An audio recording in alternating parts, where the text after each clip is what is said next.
Então, eu vou falar agora da questão do antibiótico, muito além da primeira hora, porque muitas vezes, com o protocolo sepsi, a gente fica naquela. O antibiótico tem que ser feito na primeira hora, as medidas têm que ser feitas na primeira hora. Mas é só isso, é só prescrever um antibiótico, seja qualquer o tipo do antibiótico, qualquer acesso, em qualquer diluição, em qualquer concentração. Então, é isso que a gente vai discutir agora com essa aula. Então, para começar, né, muito feliz que muita gente está aqui, porque a sepse é sempre um desafio na pediatria, não é um diagnóstico fácil, por ter vários critérios. E quando a criança está com uma febre, seja por uma infecção viral, ela muitas vezes vai até preencher o protocolo, porque ela vai estar taquicárdica, taquidispneica, você coleta um hemograma nas primeiras 24 horas, vai ter uma leucocitose, PCR alterado, e a criança não necessariamente está séptica. Então, esse é o grande desafio, é quando que eu vou pensar que uma criança realmente precisa de uma intervenção maior, que não só eu possa dizer para aquela mãe que ela pode voltar para casa, que o filho dela está bem e que vai ser só um quadro viral. Né? Então, o que a gente vê é que, na sepse, tempo é vida. Tá? E até o que a Lohana mostrou, e o que eu vou falar também, a sepse, ela não acontece só em paciente internado. É a mesma coisa da bronquiolite. Muitas vezes a gente fica pensando que a bronquiolite só vai dar em bebês prematuros, bebês cardiopatas, mas a gente vê muita internação de bebê ígido, maior de 1 ano, que está internando por bronquiolite e que ficam internados por muito tempo, precisando até escalonar com antibiótico terapia, porque evoluem com pneumonia. Então, assim, quando a gente vai falar do manejo da sepse em relação ao tratamento, que inclui o antibiótico, a gente tem que ter uma série de fatores envolvidos. A coleta adequada da amostra. Então, a gente precisa de uma coleta rápida, uma coleta que seja feita de uma forma segura. A gente precisa de um laboratório da microbiologia envolvido, porque a gente, sem a micro, a gente não vai conseguir direcionar aquele tratamento. Né? Então, a gente precisa de um stewardship de diagnóstico, o tratamento otimizado para o patógeno. Muitas vezes, a gente tem que conhecer a nossa flora local para a gente poder fazer a cobertura correta do antibiótico e o uso racional, porque a gente sabe que não é só bactéria que causa sepse. A gente tem que lembrar que outras doenças elas também podem ocasionar aquela cascata inflamatória. Então, os pilares da sepse vai ser a questão da identificação, reconhecimento precoce, o tratamento correto e a reabilitação, que a gente vai ver o que a gente pode fazer também para que a gente não tenha que readmitir um paciente. A gente que trabalha em enfermaria, muitas vezes a gente recebe um paciente vindo da UTI, passa algumas horas, a gente tem que devolver o paciente para a UTI, né, reencaminhar. Então, o que a gente pode fazer para que esse paciente que tem a alta não precise voltar para uma UTI em menos de 24 horas? Então, na prevenção, é tudo aquilo que a gente já sabe, né? Saneamento básico, vacinação, parto seguro, prevenção das infecções relacionadas à saúde, higiene de mãos. O Covid deu uma diminuída e eu não vejo mais as pessoas levando álcool em gel, não vejo mais as pessoas com álcool na bolsa, as pessoas estão mais despreocupadas com a higiene de mãos. Reconhecimento precoce, que vem justamente com os guidelines, os pacotes envolvidos. O tratamento correto, que inclui desde a coleta de exames, reposição volêmica, o antibiótico rapidamente instituído e a alta e a reabilitação pós-sepse. Então, tudo isso está envolvido no tratamento. Né? Quando a gente fala de sepse, tudo isso está envolvido. Então, só trazendo mais alguns dados de epidemiologia, a gente vê que a cada 24 horas, quase 500 pessoas morrem de sepse no Brasil. De acordo com a OMS, 1 a cada 5 é causada pela septicemia. Ao todo, mais ou menos 11 milhões de vidas perdidas por ano, e os pacientes têm uma chance maior de óbito. Esses pacientes que dão entrada na UTI, pelo menos 42% podem evoluir com óbito. O risco é aqueles que já foram citados: prematuridade, criança de baixo de 1 ano, idosos, pacientes com comorbidades, doenças crônicas e os hospitalizados. Mas qualquer pessoa pode ter sepse. Qualquer pessoa. Né? E aí, só reforçando a questão do reconhecimento rápido. Se for uma sepse causada por bactéria, tem que entrar o antibiótico, coletar os exames, e descalonar se necessário. Então, a gente tem que pensar na reavaliação do tratamento antimicrobiano. Sempre que a gente pensar em pode ser sepse, a gente tem que investigar a causa dessa sepse. Tá? Então, o diagnóstico precoce e correto, início rápido desse antibiótico, a prescrição otimizada, temos que ver se a gente está prescrevendo antibiótico no tempo certo, na hora certa. Muitas vezes a gente prescreve o antibiótico para o paciente séptico e esse aprazamento vai ser feito depois de 2, 3 horas. Então, por isso a importância de você sinalizar aquele paciente, que é para justamente a enfermagem saber que aquele paciente eu preciso fazer o antibiótico na hora, eu não posso aprazar de acordo com a minha rotina hospitalar. A administração correta e a reavaliação diária. Então, esse paciente ele tem que ser reavaliado diretamente. Um protocolo ele não é para ser só aberto, ele é para ser aberto e fechado, ele é para ser concluído. E o que a gente vê muitas vezes é que a abertura do protocolo e esse protocolo se perde. Então, fica sendo uma ficha solta, que muitas vezes não é auditada e a gente não sabe nem o que acontece com aquele paciente. E isso dificulta até ter os nossos dados. Né? O que é que acontece com as nossas sepses no Brasil? Se perdem, porque a gente não faz auditoria das nossas fichas. Então, a primeira hora de tratamento é sempre a mais importante, certo? O antibiótico ele tem que ser o mais rápido possível. E a coleta de exames, né? A cultura. A gente muitas vezes fica preso só na hemocultura, mas pode ser feita também a cultura de outros sítios, né? Como urinocultura e tudo. Mas a cultura de sangue é a mais importante. Por quê? Porque é a que eu vou fazer antes da coleta da administração do antibiótico.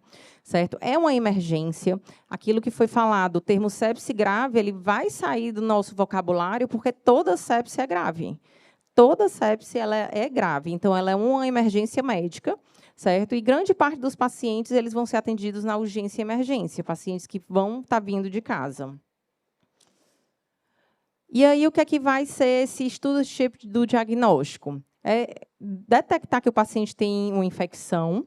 Se ele tem infecção, qual é o patógeno? Se eu sei qual é o patógeno, qual é a melhor forma de tratar? Lembrar dos vírus, como eu tinha falado antes. Ainda bem que, nos dias de hoje, a gente consegue, sim, ter coleta de painéis virais, coisa que antigamente a gente não tinha, ficava muito pelo empirismo, mas hoje a gente já consegue ter uma detecção dos vírus respiratórios.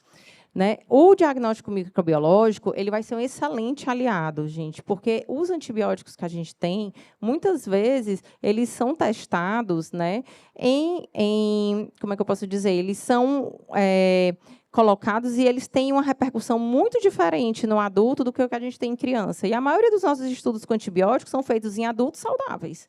Né? Então, acaba que a repercussão de um antibiótico numa criança pode ser muito mais deletéria do que no adulto. Então, quanto antes a gente conseguir tirar esse antibiótico, ou descalonar, ou fazer uma monoterapia, é o ideal. Tá? Então, a coleta adequada e seguir um guia institucional. Então, é importante que vocês procurem saber o local que vocês trabalham, porque muitas vezes pode ser que mude. Né? Assim, a flora, muitas vezes, do IJF vai ser diferente da flora da MEAC, que é diferente da flora microbiana do SEIBM, que é diferente da flora da comunidade. Por isso que a gente sempre faz os guias institucionais dizendo quais são os antibióticos que devem ser prescritos no caso da sepse.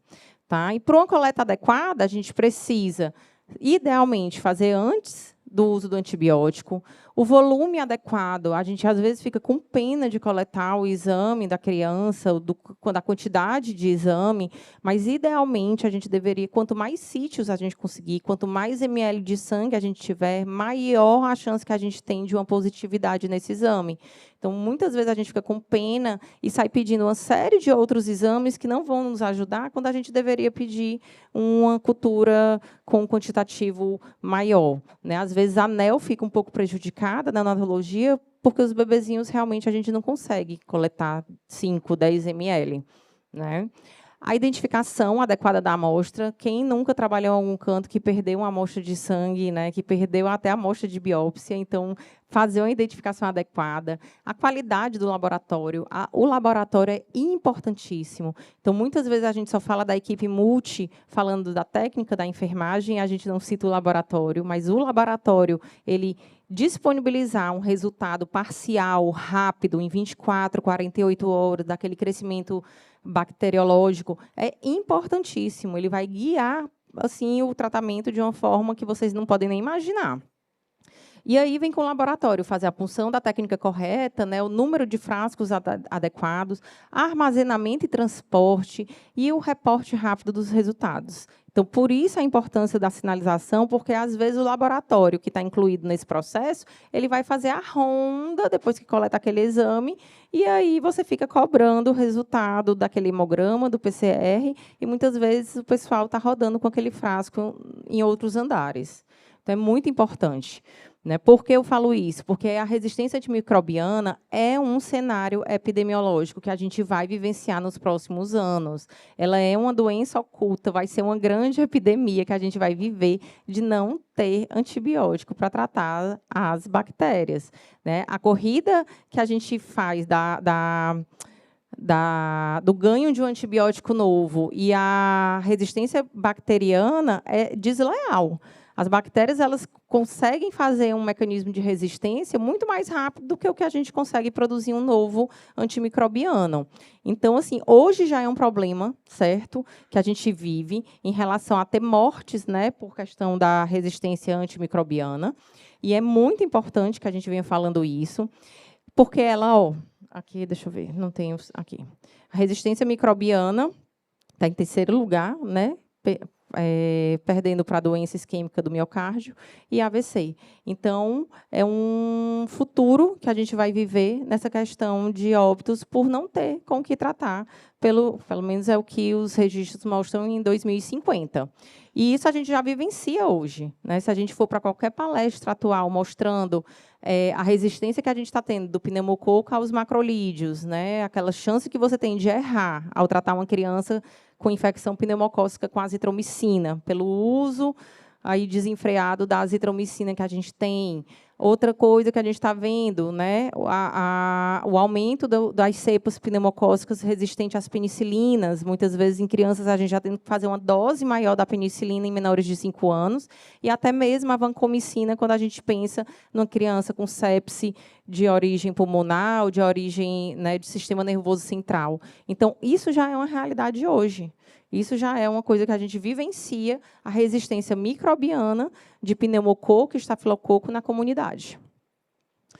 Então, aquela coisa do stewardship de antimicrobianos, né, que é o controle de antimicrobianos em crianças, é uma coisa que a gente tem que estar sempre em mente e fazer com muita cautela a prescrição, porque a gente, enquanto pediatra, somos nós que prescrevemos.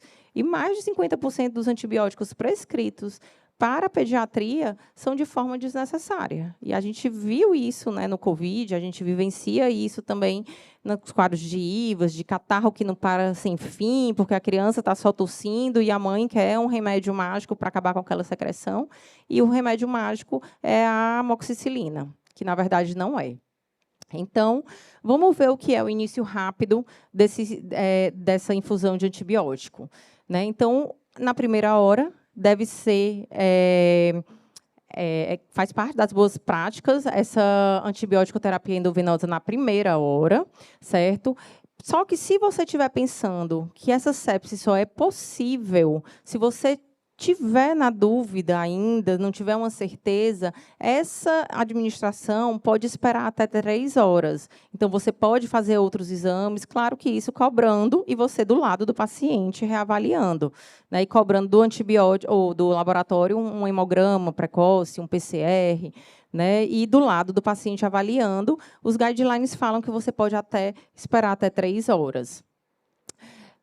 O espectro adequado. Né? Então, o que acontece? Pacientes com baixa probabilidade de ter sepse não devem receber antimicrobianos. Isso já está escrito. Agora, os pacientes com a síndrome da resposta inflamatória, né, que já estejam graves, esses pacientes não podem esperar. Mas, se você tiver só um paciente com resposta inflamatória, sem um fator de risco para sepse, aí você pode retardar um pouco mais. A escolha da terapia, né? Você vai ter que ver a clínica do paciente, se esse paciente tem comorbidade, o foco da infecção, o histórico de infecções prévias. Muitas vezes a criança está ali já vindo tomando uma medicação em casa, então a gente tem que lembrar de perguntar isso para os pais. O uso, né, recente de antimicrobianos, presença de imunodeficiência. Hoje a gente tem muita criança, né, que toma corticoide cronicamente. Resistência, então, infecção hospitalar associada à assistência à saúde e a microbiologia local. Então, o que a gente tem que fazer é cumprir os guias institucionais que estão ali determinando qual seria o melhor antibiótico para cada sítio, para cada situação.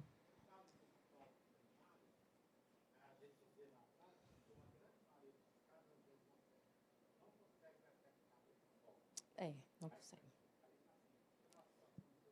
Não, isso é quando você já tem meio que de cara. A pessoa chega com uma irritação meníngea, uma criança que já chega com um quadro neurológico, que você já consegue imaginar que aquilo seja uma sepse por meningite, por exemplo. Ou uma criança que você já faça a ausculta, já veja o raio-x, ela está séptica e está ali com um quadro pulmonar.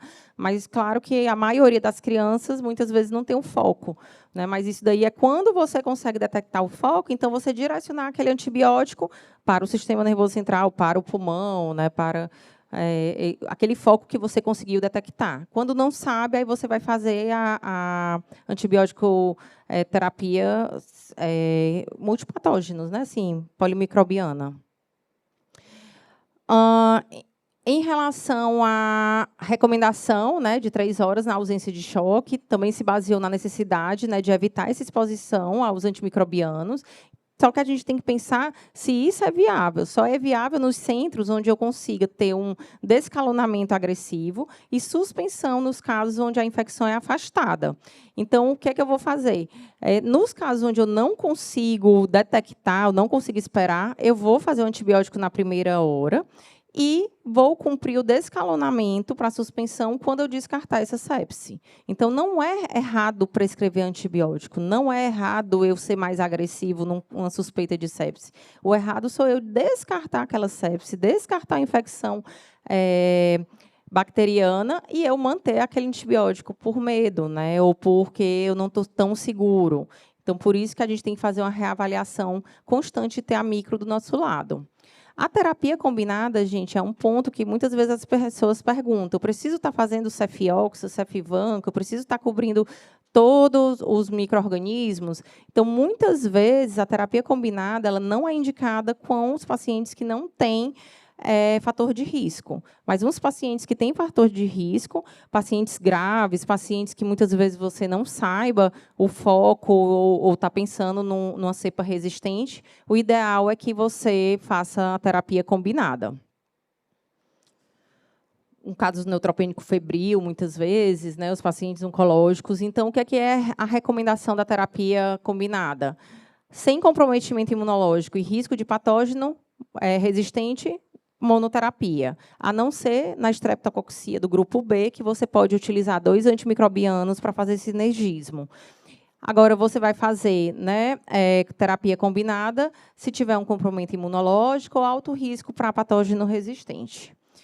Então, a sepse, o que a gente vê muitas vezes nesse terceiro item, a prescrição ideal, é porque a gente fica muitas vezes com medo de prescrever antibiótico para criança. Mas a gente não pode ter medo de prescrever antibiótico para criança grave, porque na resposta inflamatória tudo está modificado. Então, muitas vezes, a questão hiperdinâmica da criança, a questão da distribuição, a questão, às vezes, a gente ter medo de fazer uma lesão renal, faz com que a gente não atinja a terapêutica adequada.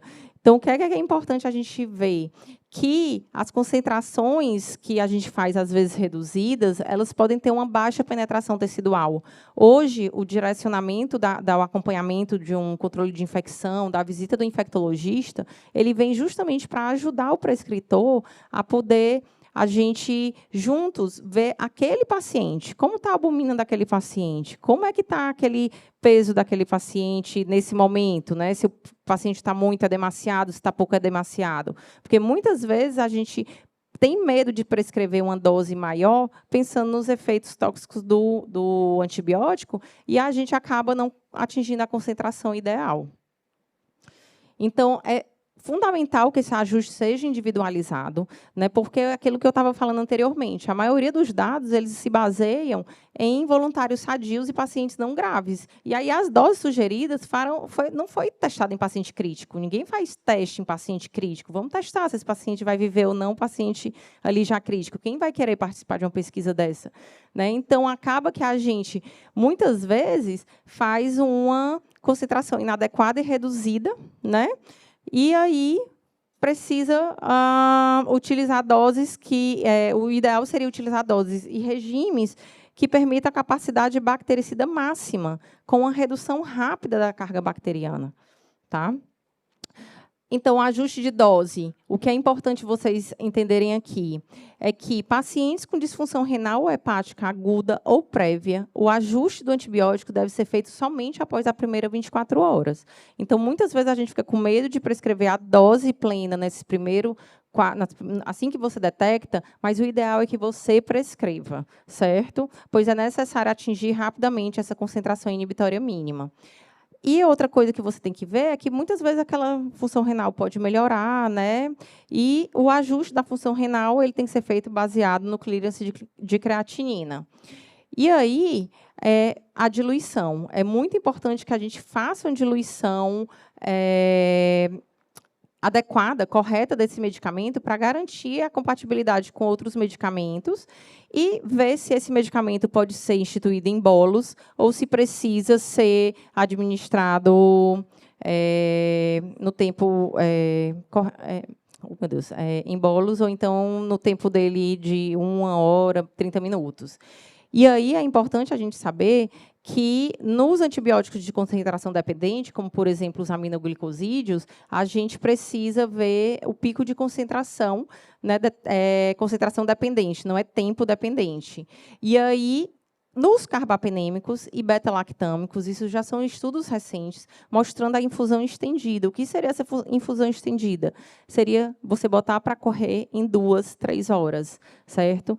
Só que aí, o que acontece? Você vai priorizar sempre o antibiótico que você pode prescrever em bolos para a primeira dose, certo? Ao invés dessa infusão estendida. Então, você pegou um paciente séptico, o ideal é que você prescreva essa medicação em bolos e depois você bote para ficar correndo infusão estendida. Então, são pequenos nuances que, muitas vezes, podem fazer diferença no manejo desse paciente. Tá? E aí, com disfunção, independente da presença de choque, o que o ILAS recomenda é que a dose estendida para todos os beta-lactâmicos, com exceção da primeira dose. Então, a gente tem que agir rapidamente e fazer uma infusão rápida desse antibiótico nesse paciente. Outro aspecto também, muitas vezes, que são relevantes, é o acesso. A via mais recomendada vai ser a endovenosa, isso a gente já sabe, tá? Outra coisa que a gente pode utilizar é a intraóssea. A intramuscular deve ser a última, não deve ser a primeira que a gente deve priorizar. Então, tentar o máximo possível pegar o acesso desse paciente, tentar fazer em bolos a primeira dose e depois a gente bota o antibiótico para correr de forma estendida. Administração concomitante, então, qual antibiótico eu devo fazer primeiro? Muitas vezes a gente se pergunta isso. Eu estou aqui prescrevendo qual antibiótico eu vou pedir para a minha enfermeira aplicar primeiro. Então, assim, o que a literatura diz é que a recomendação é aquele antibiótico que eu possa fazer em bolos, eu devo aplicar primeiro, certo? Mas se todos forem de difusão rápida, tá, e não em bolos, aí a gente prescreve o de maior cobertura. Então, se eu estou com meropenem, vancomicina, por exemplo, eu vou escolher o meropenem, que vai pegar gram positivo, gram negativo, anaeróbio, ao invés da vancomicina, que pega só gram positivo. Então, a gente tem que fazer esse raciocínio. Não é só prescrever um antibiótico e achar que já fez o protocolo direitinho. Tá? Outra coisa que a gente tem que lembrar são os equipos, tá? Gente, muita medicação fica ainda no equipo. Então, mais ou menos 20% do volume infundido. Então, a gente tem que sempre lembrar do equipo, tá, nesse paciente. Reavaliação diária, que é aquilo que eu tinha falado no início, né, que cada vez mais a gente tem que usar menos antibiótico. Aquilo que a gente tinha de ideia de 7 dias, 10 dias, 15 dias, 20 dias, isso já ficou para trás. Hoje, a gente vai de acordo com a resposta clínica, com o acompanhamento diário desse paciente. Aqueles tratamentos engessados, aquilo ficou para trás. Cada vez mais, eu tenho que usar menos.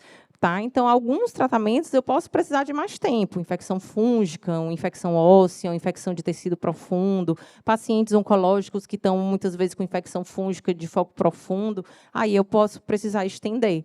Mas, na maioria dos pacientes que entram com quadro séptico, o ideal é que eu faça um curso mais curto de antibiótico, né? E, uma vez que eu identifique o patógeno, que eu faça a redução do espectro. Aquilo que a gente fica pedindo, eu quero a hemocultura, por que o laboratório não mandou a parcial do exame? Por que o laboratório não mandou nas 24 horas o que cresceu? Aí você faz todo esse treinamento, você bota a gente para trabalhar no laboratório de manhã, de tarde e de noite, enviar e-mail para todo mundo, e quando vem o e-mail para você, você diz, mas eu não acredito nessa cultura. Né? Então, você fica, não acredito nesse resultado. Então, a gente tem que confiar no que a gente está pedindo, senão o ideal é não pedir. Né? Porque senão a gente está onerando custos, onerando o sistema, coletando 10 ml de uma criança que já está em anemia, em resposta inflamatória, e a gente não vai acreditar no resultado do exame. Então, a gente sempre tem que avaliar se teve melhora clínica, se já sabe qual é o patógeno, se tem alguma disfunção, se tem que definir, se tem que reajustar a dose, se tem que descalonar a terapia, se precisa escalonar. Muitas vezes a gente pode precisar escalonar, ou se pode até mesmo suspender. Então, reduzir, né, o espectro de cobertura faz parte das boas práticas clínicas. Aqui. Em crianças com choque séptico ou sepse associada à disfunção, que esteja em uso de antimicrobianos, avaliação diária, e, se não tiver identificação do patógeno, reduzir o espectro ou interromper a terapia de acordo com a apresentação clínica. Determinar a duração, então é muito importante que muitas vezes no início que você comece o antibiótico, você já tente determinar qual tempo de antibiótico. Não para você suspender naquele dia que você determinou, mas para você estar sempre se questionando, sempre debatendo se precisa mesmo. Então, começou o antibiótico, você já imagina, esse antibiótico vai ficar 7 dias. Pode ser que dure mais tempo, mas o ideal é você já fazer um planejamento daquele tempo de terapia.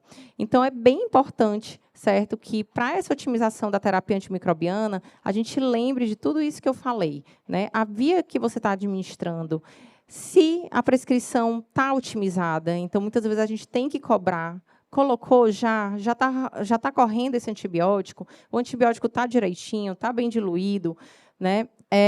Descalonar quando necessário, avaliar a duração e fazer e instituir sempre de maneira precoce. Né? Então, colocar precocemente, adequar, ver a via de administração, prescrever de forma otimizada, descalonar se necessário e discutir a duração do tratamento. Era isso que eu tinha para falar. Espero que vocês tenham gostado.